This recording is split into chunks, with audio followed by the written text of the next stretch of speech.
Welcome back to the channel. This is Ankit. I'm back again with another video. So in this video I'm going to talk about most pressing issue right now, which is directly connected to our private life and our privacy. So I'll be dividing this video into three sections. First, I'll be discussing about how I am making this transition and things that I'm doing. Second, we'll discuss about why this transition is necessary. Third, we'll talk about why Signal is better alternative than any other apps and WhatsApp. If you haven't subscribed, please subscribe and support so that I can bring you more such content.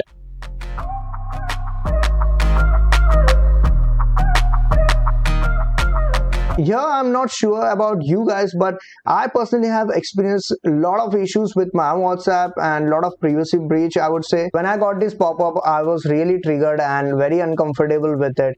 I decided to move away from WhatsApp, and there are reasons that I'll be discussing in this video. Since this is in the news, many are finding it difficult to switch from WhatsApp. It is really a difficult decision for a person who has been using this app for a while, and he has all his contacts on WhatsApp. However, it is quite easy and possible to do so. I'll discuss about how I am making this transition, and I hope it helps you. So I've done few things to switch from WhatsApp. First thing that I did was upload a display picture showing difference between Signal and WhatsApp. Then I updated status message stating that I'm using Signal and I'll no longer be replying to personal messages here. Third thing that I did is I uploaded stories explaining why I'm doing this and why it is important to do. Urged and encouraged everyone to do the same. So in the stories, I mentioned like few points from WhatsApp policy and also explained why Signal is the best alternative and why I'm switching to it. Now let's discuss why this transition is necessary. So it's not a new thing. Over the past few years, Facebook has been doing this for a while, and with this recent policy, it is just official now. Now many may think that it's a good thing that Facebook is integrating all its services. It may be good for its business, but it's not good for user, and I'll explain it how. And to understand this, we have to look at the recent changes that has happened with WhatsApp. So all this starts with launch of their new service called WhatsApp Payments. So let's go through what this service is and how safe it is. So if you see this article, I'll not be reading the entire article. I will highlight few points. So if you read this article, it precisely talks about what this service is, and it addresses the safety concerns over it. So here it talks about why privacy concern is a larger problem with WhatsApp than other payment application. With larger user base in India, they have larger problems which they haven't addressed yet, and there are a lot of privacy concerns with WhatsApp payments. So it further says which makes it much harder for the company to curb social engineering attacks, said Nikhil Kumar, co-founder and chief evangelist at Setu. Kumar previously worked on building out the UPI framework at iSpirit. So this guy knows what he is talking. Let's understand what these social engineering attacks are. So here it says this social engineering attacks is a product problem for WhatsApp, and it needs to put a mechanism to prevent fraudsters from engaging with their customers. With WhatsApp Business becoming a popular tool, the company has to take extreme caution on how business to consumer payment happens on their platform.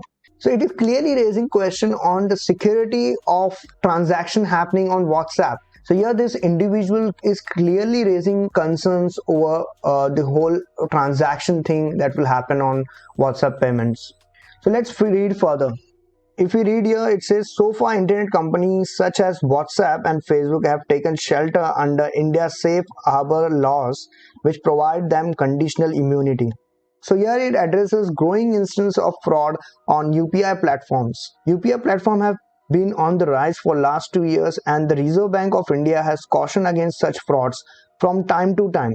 According to 2017 set of rules detailing the liability on the account fraud, the RBI had said the consumer shall bear zero liability in case where there is a third-party breach and a customer notifies a bank in 3 days. So then it says, however, a customer may have to bear a part of liability where the fraud occurs due to his or her negligence. So here it clearly says that if you get scammed or you are tricked into giving any information, you will end up being liable to your own loss. It also addresses the situation will also make it a larger playground for scamsters, fraudsters to scam elderly or less aware citizen, individual or business into giving away their personal information including financial detail, UPI ID or even scan code, which could result into higher financial loss to debits from the bank accounts. So then it also says, as a good practice for consumer, it is advisable to link an alternative bank account that does not hold high balance in order to avoid losing large sums due to any such unforeseen cyber thefts. Reporting such losses immediately to WhatsApp and as per RBI rules is also important. So clearly WhatsApp has not taken any clear steps to address these concerns or the security issues. I'll tell you why, because there are a lot of bugs that have recently been found on WhatsApp. So WhatsApp, without addressing these issues, is pushing its new policy and trying to make us a commodity. So this was concerning to WhatsApp payments and its security concerns, and this new policy is to favor WhatsApp payments. So now let's understand what this new WhatsApp privacy policy is. WhatsApp has begun alerting its 2 billion users to an update of its privacy policy, and if they want to keep using popular messaging app, they have to accept it. So basically they were trying to force it on people, and that is the reason there was so much outrage over it. So WhatsApp is now reserving the right to share data it collects about you with the broader Facebook network, which includes Instagram, regardless of whether you have account or profile there. Basically what it means that even if you're using only WhatsApp, Facebook will still mine your data with this new policy. WhatsApp receives information from and shares information with other Facebook companies.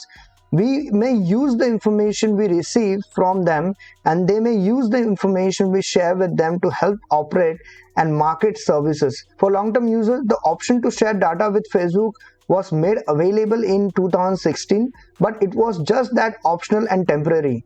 It has become mandatory for everybody from Feb 8, but the company has delayed that to May 15 while it further explains the changes. Facebook had no idea that there will be such an outrage with them forcing to people accept these policies. So can Facebook read WhatsApp messages now?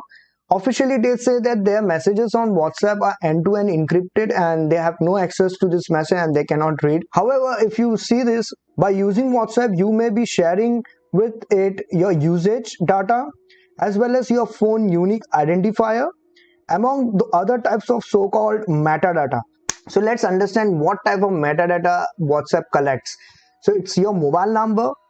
So then it also collects information about people you have contacted on WhatsApp, the web searches. It also collects time of chat, duration of chat, IP addresses, location, and other contacts that you have in your WhatsApp. Another thing that WhatsApp did with this new policy is that in European Union, it gave its users option to opt in or opt out. So if they breach those rules, they will have to pay 4% of global annual revenue.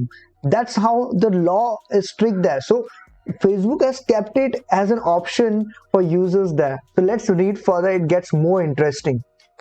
So in 2016, European Union had expressed serious concern about the sharing of WhatsApp user data.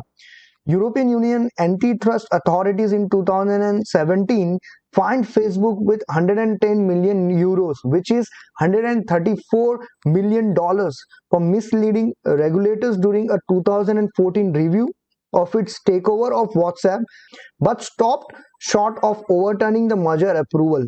So Facebook had told European regulators during the review it technically wasn't possible to combine WhatsApp data and its other services. So there is clear contradiction between what they said in 2014 review and what they're doing now.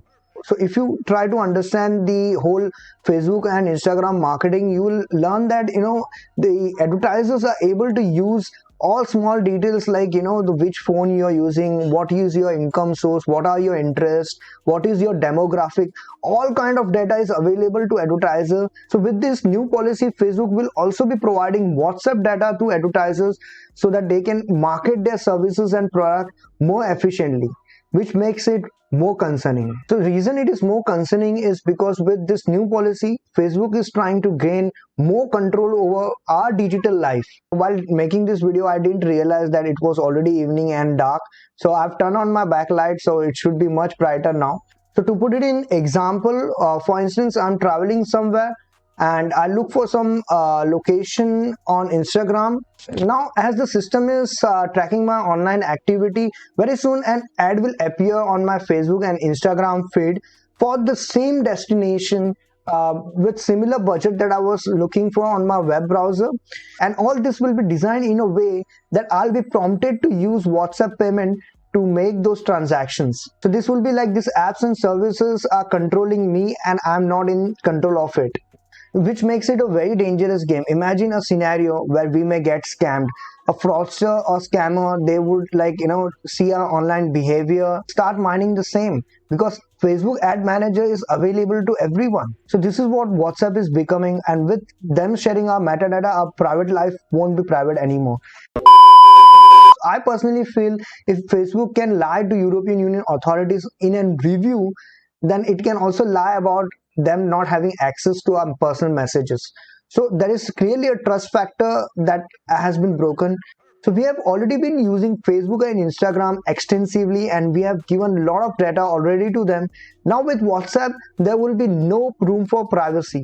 First thing that I like about Signal is that their policies are very clear and they don't link any data to us, and I will tell you why. So when you register on Signal app, you create a PIN of your choice, which then stores all your information encrypted with that PIN, which means they have no access to this data, and our information that we provided to Signal remains private.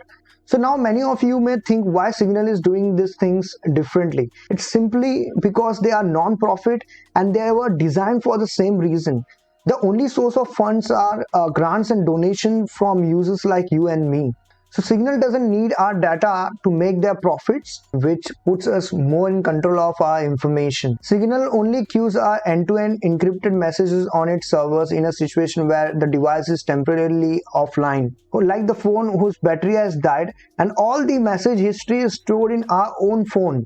So clearly with Signal, we are in more control of our data and what happens with it. On the other hand, WhatsApp is full of confusion and it is clearly not safe. And the craziest part is Signal is founded by the co-founder of WhatsApp. He left Facebook and donated $50 million to fund Signal. So this guy clearly knows what's happening and what actually needs to be done. There are a lot more features in Signal, like it doesn't track our online activity, so no one can see when we are online and no one can track our online activity. So think about it. Do you want to be with something that is non-profit and doesn't link any data to you, or you want to be with this legal malware? So this was it with this video. If you like this video, hit that subscribe button and support me to create more. On this channel, I explore different topics. I explore music, I explore artists, and I love different culture. If you have any suggestions for me, don't forget to comment, and you can also DM me on Instagram and other social media. I will put the link in description. So stay inspired, take care, see you next time.